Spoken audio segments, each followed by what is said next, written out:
નમસ્કાર અને આજના આ ડીપ ડાઇવમાં સ્વાગત છે. હું આજે ઉત્તર ગુજરાતના કેટલાક બહુ જ મહત્વના અને ગ્રાઉન્ડ લેવલના અહેવાલો લઈને આવી છું જેના પર આપણે ઊંડાણપૂર્વક વિશ્લેષણ કરવાના છીએ. ચોક્કસ. અને આજના આ ડીપ ડાઇવનો મૂળ ઉદ્દેશ્ય જે છે કે સમાચારોની પાછળની વાસ્તવિકતા તપાસવી. આપણી પાસે આ બધી માહિતી મોઘેરુ મેહોણા એટલે કે mogerumehoنا.in પરથી આવેલી છે. બરાબર.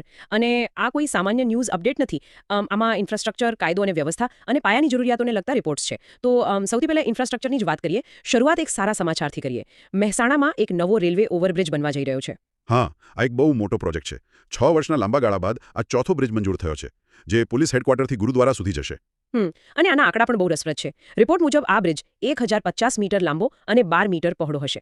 પણ આમાં જે સૌથી મોટી ટેકનિકલ વાત, રાઈટ, તેનો મુખ્ય ગર્ડર સ્પાન 76 મીટરનો હશે. પર હવામાં વચ્ચે કોઈ જ પિલર કે થાંભલા વગર વાહનો દોડતા હોય. આ ખરેખર એન્જિનિયરિંગનો એક કમાલ છે. બિલકુલ. અને આનું ગ્રાઉન્ડ સર્વે પણ શરૂ થઈ ગયું છે. પણ જુઓ, નવો બ્રિજ બને તે તો બહુ જ સારી વાત છે. પણ જે પ્રોજેક્ટ ઓલરેડી બની ગયા છે તેનું શું? અને અહીં જ ઊંઝાનો એક અહેવાલ આપણી સામે આવે છે જે થોડો ચિંતાજનક છે. અરે હા, પેલો બ્યુટિફિકેશન વાળો મુદ્દો ને. ઊંઝા પાલિકાના પૂર્વ કોર્પોરેટરે ચીફ સેક્રેટરીને એક રજૂઆત કરી છે. SH41 ઓવરબ્રિજના બ્યુટિફિકેશન માટે 6.48 કરોડ રૂપિયાનું કામ થયું હતું. સાચી વાત. અને આક્ષેપ એવો છે કે આમાં બહુ મોટી ગેરરીતિ થઈ છે. 6.48 કરોડ રૂપિયા ખર્ચાયા, પણ ગાર્ડન અને પાર્કિંગ તો માત્ર કાગળ પર જ છે. અને સૌથી ચોંકાવનારી વાત તો એ છે કે વરસાદમાં જ બ્રિજના RCC સ્લેબ પર ગાબડા પડી ગયા. ઓહો, સામાન્ય વરસાદમાં જ ગાબડા.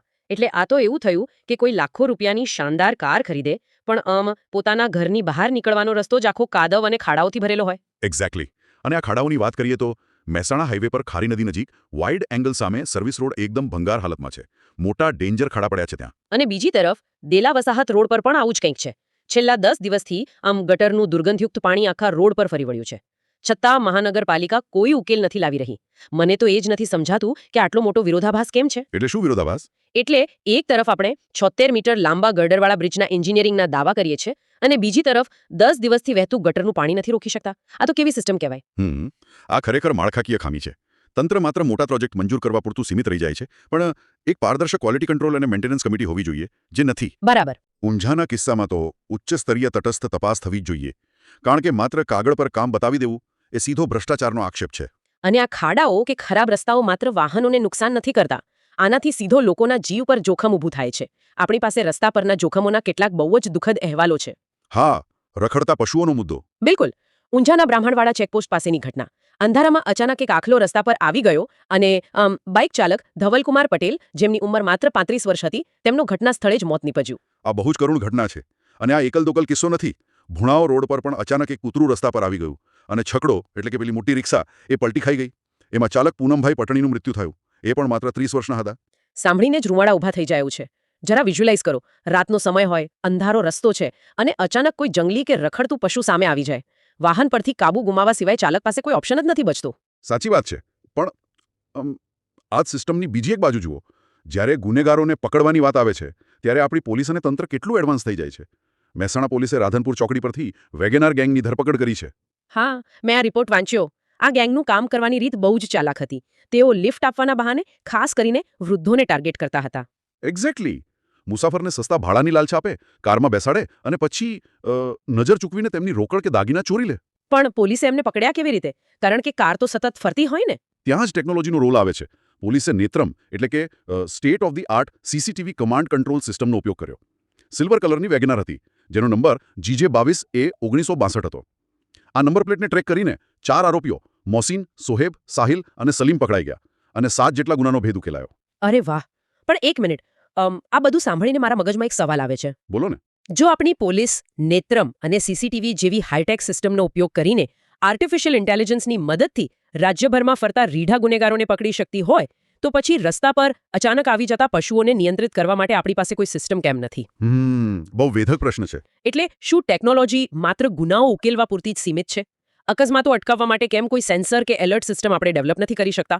આ ખરેખર વિચારવા જેવી વાત છે. સરકારે હાઈવે અને મુખ્ય રસ્તાઓ પર પશુઓ માટે ફેન્સિંગ અથવા તો તમે કહ્યું એમ સેન્સર આધારિત વોર્નિંગ સિસ્ટમ લગાવવી જ જોઈએ. બિલકુલ. અને સાથે સાથે એ પણ જરૂરી છે કે લોકોમાં જાગૃતતા આવે. ખાસ કરીને વૃદ્ધોએ અજાણ્યા વાહનોમાં સસ્તા ભાડાની લાલચમાં લિફ્ટ લેવાનું ટાળવું જોઈએ. સાચી વાત.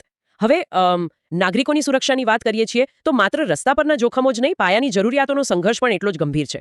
આપણે સ્વાસ્થ્ય અને પાણી વિશે જે રિપોર્ટ છે એના પર નજર કરીએ. હા, કટોસન રોડ PHC એટલે કે પ્રાથમિક આરોગ્ય કેન્દ્રની દુર્દશાનો અહેવાલ બહુ જ આંખ ઉઘાડનારો છે. આ અમદાવાદ જિલ્લામાં આવેલું સેન્ટર છે જ્યાં આસપાસના 17 ગામના લોકો સારવાર માટે આવે છે. મેં આંકડા જોયા. મહિનાની સરેરાશ 1400 દર્દીઓની ઓપીડી છે અહીં. આખો જિલ્લો જો ગણીએ તો આ સેન્ટર દર્દીઓના ધસારામાં બીજા ક્રમે છે. સાચું, પણ આશ્ચર્યની વાત એ છે કે છેલ્લા 5 વર્ષથી ત્યાં કોઈ કાયમી મેડિકલ ઓફિસર જ નથી. ઓ માય ગોડ, 5 વર્ષથી? હા, પ્રસૂતિ માટેની કોઈ સુવિધા નથી. દર્દીઓને મજબૂરીમાં લાંબા ધક્કા ખાઈને કડી અથવા મહેસાણા જવું પડે છે. આ તો કેવી વિડંબના કહેવાય. 1400ની ઓપીડી ધરાવતા સેન્ટરમાં કોઈ ડોક્ટર જ ના હોય તો પછી આવી મોટી બિલ્ડિંગો બાંધવાનો શું અર્થ? લોકોના સ્વાસ્થ્ય સાથે આ બહુ જ મોટી રમત રમાઈ રહી છે. રિપોર્ટ તો એવું પણ કહે છે કે લોકોએ હવે આંદોલનની ચીમકી આપી છે. અને આપવી જ પડે ને. સરકારે તાત્કાલિક આ PHCને CHCમાં અપગ્રેડ કરીને ડોક્ટરની નિમણૂક કરવી જોઈએ, કારણ કે આ 17 ગામના લોકોની જીવાદોરી છે. અને જીવાદોરી પરથી મને યાદ આવ્યો, આજનો બીજો બહુ મહત્વનો મુદ્દો છે પાણી. આજે વિશ્વ જળ દિવસ પણ છે. હા, અને પાણીની વાત આવે એટલે સુજલામ સુફલામ યોજનાની ચર્ચા તો થાય જ. સરકાર દર વર્ષે તળાવો અને ચેકડેમ ઊંડા કરવા માટે કરોડો રૂપિયા ફાળવે છે. પણ આમાં વાસ્તવિકતા શું છે? આપણી પાસે અરવલ્લી અને ખાસ કરીને માલપુર વિસ્તારનો જે રિપોર્ટ છે એ બહુ ગંભીર આક્ષેપો કરી રહ્યો છે. હા, આક્ષેપ એવો છે કે મોટાભાગની કામગીરી માત્ર કાગળ પર થાય છે. તળાવો ઊંડા કરવાના નામે માપણીમાં બહુ મોટો ભ્રષ્ટાચાર થાય છે. એટલે આને વિઝ્યુઅલાઇઝ કરીએ તો કાગળ પર એવું દેખાતું હોય કે તળાવ પાણીથી છલોછલ ભરેલું છે અને એકદમ ઊંડું થઈ ગયું છે. પણ જો તમે જમીન પર જઈને જુઓ તો વાસ્તવિકતામાં એ જ તળાવ સૂકું ભટ્ટ હોય, જમીનમાં તિરાડો પડેલી હોય અને લોકો પાણી માટે તરસી રહ્યા હોય. બિલકુલ. અને આનું પરિણામ એ આવે છે કે વરસાદનું પાણી તળાવમાં ટકતું નથી અને ધીમે ધીમે આસપાસના વિસ્તારના ભૂગર્ભ જળ તળિયે જતા રહ્યા છે. આ તો ભવિષ્ય સાથેનો ખેલવાડ છે. આપણે કાગળ પર તળાવો ઊંડા કરીએ છીએ અને વાસ્તવિકતામાં ભ્રષ્ટાચારના ખાડામાં પડી રહ્યા છીએ. આનો એકમાત્ર ઉકેલ એ છે કે જળ સંચયના કામોમાં ભ્રષ્ટાચાર અટકાવવા માટે ચોમાસા પહેલા અને પછી તળાવોની ઊંડાઈનું થર્ડ પાર્ટી ઓડિટ થવું જોઈએ અને જીઓ ટેગિંગ તો હવે ફરજિયાત કરી દેવું જોઈએ. સાચી વાત છે. પણ આ બધી વહીવટી ખામીઓ, રોજિંદા સંઘર્ષો અને ભ્રષ્ટાચારના સમાચારો વચ્ચે પણ એક વસ્તુ છે જે આખા સમાજને જોડી રાખે છે. હા, આપણી સંસ્કૃતિ અને શ્રદ્ધા. હા, ઊંઝા તાલુકાના ઐઠોરનો અહેવાલ ખરેખર મનને શાંતિ આપે એવો છે. ત્યાં પ્રસિદ્ધ ગણપતિ દાદાના મંદિરે ત્રિદિવસીય શુકન મેળાનો પ્રારંભ થયો છે. અરે વાહ, ઐઠોરના ગણપતિ દાદાનો મેળો તો બહુ પ્રખ્યાત છે. હા, અને આમાં જે પ્રાચીન પરંપરાઓ છે એ બહુ રસપ્રદ છે. રિપોર્ટ પ્રમાણે ચૈત્ર સુદ ચોથ એટલે કે રવિવારે સાંજે 5 કલાકે ત્યાં વર્ષફળના શુકન જોવાની વિધિ થશે. આખા વર્ષનો વર્તારો જોવાશે અને રાત્રે નાયક ભાઈઓ દ્વારા ભવાઈનો પ્રાચીન કાર્યક્રમ પણ યોજાશે. ભવાઈ એ આપણી એવી લોકકલા છે જેણે સદીઓથી લોકોને મનોરંજન સાથે જાગૃત કર્યા છે. પણ આમાં સૌથી મજેદાર વાત કઈ છે ખબર છે? કઈ? આ પ્રાચીન પરંપરાઓની વચ્ચે આધુનિકતાનો સ્પર્શ. અહેવાલમાં લખ્યું છે કે યાત્રાળુઓની સુવિધા માટે ત્યાં ઓનલાઈન પ્રસાદના લાડુ માટે એક ડિજિટલ મશીન મૂકવામાં આવ્યું છે. અરે વાહ, ડિજિટલ મશીન. હા, જરા કલ્પના કરો. ગર્ભગૃહમાં સોનાના આભૂષણોથી શણગારેલી ગણપતિ દાદાની એકદમ પ્રાચીન મૂર્તિ છે અને બરાબર એની બહાર યાત્રાળુઓ ડિજિટલ પેમેન્ટ કરીને, કદાચ QR કોડ સ્કેન કરીને મશીનમાંથી પ્રસાદ લઈ રહ્યા છે. પ્રાચીન શ્રદ્ધા અને આધુનિક ટેકનોલોજીનું કેવું અદ્ભુત મિલન છે. આ ખરેખર બહુ જ સુંદર ચિત્ર છે અને આ દર્શાવે છે કે આપણો સમાજ પરંપરાઓને સાચવવાની સાથે બદલાવને પણ કેટલો ઝડપથી અપનાવી રહ્યો છે. બિલકુલ. અને આ જ વાત પરથી મને આજના ડીપ ડાઇવનો અંતિમ વિચાર આવે છે. આજના આ બધા સમાચારો આપણને વિચારવા મજબૂર કરે છે કે આપણે જાણે બે અલગ દુનિયામાં જીવી રહ્યા છીએ. હા, કેવી રીતે? જો મંદિરમાં પ્રસાદ લેવા માટે આપણી પાસે ઓટોમેટિક ડિજિટલ મશીન છે. રસ્તા પર ગુનેગારોને પકડવા માટે આપણી પાસે આર્ટિફિશિયલ ઇન્ટેલિજન્સ વાળું CCTV કમાન્ડ કંટ્રોલ છે. બરાબર. તો પછી શું આપણે એક એવી પારદર્શક ડિજિટલ સિસ્ટમ ના બનાવી શકીએ જ્યાં બ્રિજ બનાવનાર કોન્ટ્રાક્ટરનો હિસાબ, તળાવની ઊંડાઈનું ઓટોમેટિક માપ અને રસ્તા પર પડેલા ખાડાની ફરિયાદ સીધી રીતે ટ્રેક થઈ શકે અને તરત ઉકેલાય? આ બહુ જ વિચારવા જેવો પ્રશ્ન છે. ટેકનોલોજીનો ઉપયોગ જો સુવિધા અને સુરક્ષા માટે થઈ શકતો હોય તો વહીવટી પારદર્શિતા માટે કેમ નહીં? સાચી વાત. આપણે સિસ્ટમ પાસે આ અપેક્ષા રાખવી જ જોઈએ અને સાંભળનારને પણ કદાચ આ પ્રશ્ન હવે વિચારતા કરી દેશે. ફેર ઉત્તર ગુજરાત અને ખાસ કરીને તમારા આસપાસના વિસ્તારોની આવી જ સચોટ, મહત્વની અને સ્થાનિક અપડેટ્સ રોજ મેળવવા માટે તમે mogerumehaણા.in એટલે કે mogerumehaણા.in વેબસાઇટની રોજ વિઝિટ કરવાનું ચૂકશો નહીં. અને જો તમને આ માહિતીસભર ચર્ચા પસંદ આવી હોય, આ ડીપ ડાઇવ ગમ્યું હોય તો મોઘેરુ મેહોણા ચેનલને અત્યારે જ સબસ્ક્રાઇબ કરો. હા, અને આ વિડીયોને લાઇક કરો, તમારા મિત્રો અને પરિવાર સાથે શેર કરો જેથી લોકોમાં જાગૃતતા આવે. અને જો તમારા વિસ્તારની કોઈ આવી સમસ્યા કે સૂચન હોય તો અમને કોમેન્ટ કરીને ચોક્કસ જણાવો. આજના આ ઊંડાણપૂર્વક વિશ્લેષણમાં જોડાવા બદલ આપ સૌનો ખૂબ ખૂબ આભાર.